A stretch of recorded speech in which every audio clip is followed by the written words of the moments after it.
Salut Lily, comment vas-tu en ce jour 52 du confinement?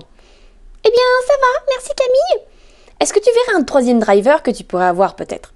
Celui-là est en rapport avec ta manière d'exécuter les choses, ce que tu te dis pour avancer. Est-ce que ça a un rapport avec la difficulté de ce que je fais? Oui. Alors je dirais que si ce que je fais c'est pas difficile, eh ben ça compte pas. Si j'ai pas fait d'efforts considérables pour y arriver, alors dans ces cas-là, ça a pas trop de valeur. Tout à fait, c'est exactement ça. Le troisième driver, ou message contraignant, c'est donc « fais un effort ».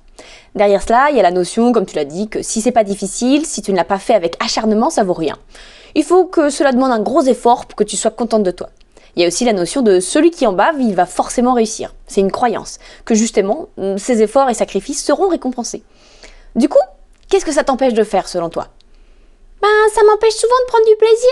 Je me dis que si je réalise quelque chose et que c'était facile ou rigolo, ou que j'avais eu du plaisir à le faire, alors mes efforts, ils n'étaient pas adaptés, que ça compte pas vraiment ce que j'ai fait finalement. C'est ça.